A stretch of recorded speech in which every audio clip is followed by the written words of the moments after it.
I personally think the MTBF only catches half of the story. The MTBF concept is reasonably covering the later section of it, but not so much the beginning section of the failure. Because when it comes to reliability, we are often referring to the... Hello, I'm Florian Heike, CEO of Selenius Company Limited. Living in Taiwan for more than 25 years, supporting power electronics, mostly for special lighting, both manufacturers as well as people applying those power electronics by either providing components, design, or consultancy advice. Hey, Florian, glad to have you back. We just had a long conversation about power electronics and the relationship between lighting, special lighting, and power electronics and how this is all connected. Can you share more from the engineering side? What are the challenges engineers face in this entire process, especially connected to predicting failure modes?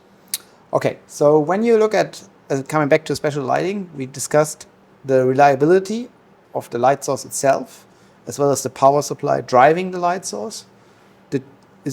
Are the two main drivers of predicting the lifetime and the reliability of the lighting system itself. So the power electronics is a key element on it.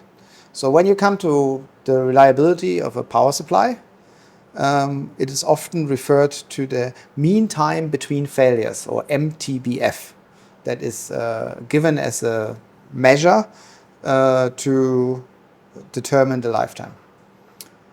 I personally think the MTBF only catches half of the story.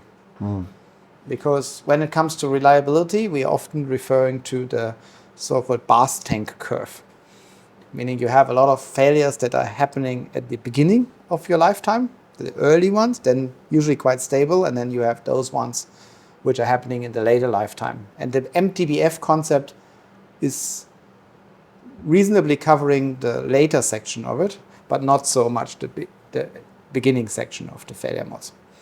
So that's why when we enter the lifetime engineering section of it, we usually we touch those two sections separately.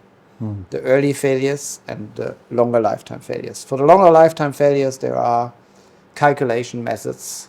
It's called MTBF calculation, where you determine the likelihood of a failure of a component in fits, and then you multiply them together and then come up with a number which is always calculated, definitely always inaccurate. But this is a system designed by the US military that wanted to know how long they can keep their equipment. But this is with every model, there are assumptions. So every academic model to describe a certain situation always has its flaws. So that's why it's only part of it. Can you share a little bit more? What is this framework to predict the failure, the MTBF? Okay, so when you look at a power supply, then you have power coming in one way and it's going out in another way, usually in a different current voltage ratio. While passing through the power supply, the current passes through different components, whether it's a power transistor, an inductor, capacitor, those kind of things. The PCB, each solder point. And each component that's in the line is a potential source of failure. So it's got a probability of failing at a certain time. And if you look into your computer, there's usually a power supply, the one with a big fan at the output. And you look at the back, you see usually a green, sometimes a yellow PCB with a lot of solder dots. And you just imagine each and every one of these solder dots is a potential source of failure. So the more solder dots, the more the likely it is to fail. So then you base the calculation on how many potential points of failure. Yes, so that's the one thing. And then the second issue that you have to look at is your environment. So everybody knows when you have a high temperature environment, components tend to fail earlier. especially capacitors, like electrolytic capacitors, there is a liquid inside. And when the liquid dries off, the capacitance goes down. Depending on the circuit, then the component, the circuit fails. So nothing is going to last forever. I mean, let's be realistic. Nothing going to last forever. And but this, when it is fail and with what probability, and that can be engineered. And we like to go on the long-term side. We understand which components are the more dominant components and which are less dominant, so you focus on those ones. But then when it comes to the early failures, it is about the resilience of your design. Because even your component manufacturer that gives you a specification, they also have deviations in their processes.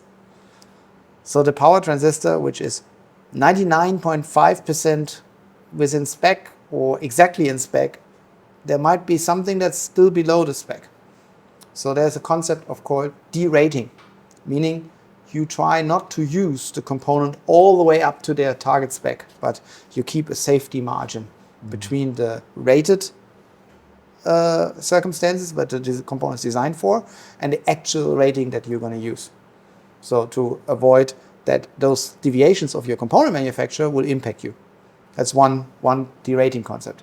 The next critical part, especially for predicting early failures, are protection method against abnormalities.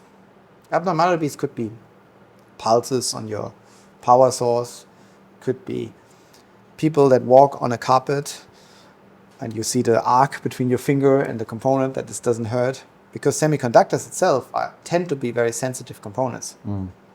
So you need to create an environment for those components to avoid them from being harmed by those discharges. So you put blocking capacitors on and those things. So these are, I would say, electronic engineers that have been trained in it. They roughly know what to do, but then if the engineer is very cost-driven by their manager, they may skip some components in the design to save a few cents, which will then backfire in terms of early failures and later on. Another key concept that's very, very important in power supply engineering is the grounding concept.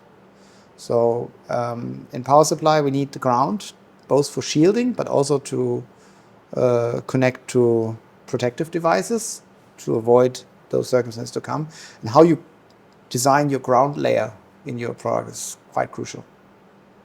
So what do you think are the failure methods that are most overlooked, or failure prediction methods that are most overlooked in your experience? Yeah, I would say, again, depends on the target of the paper. Target the engineer is given and the experience the engineer is given.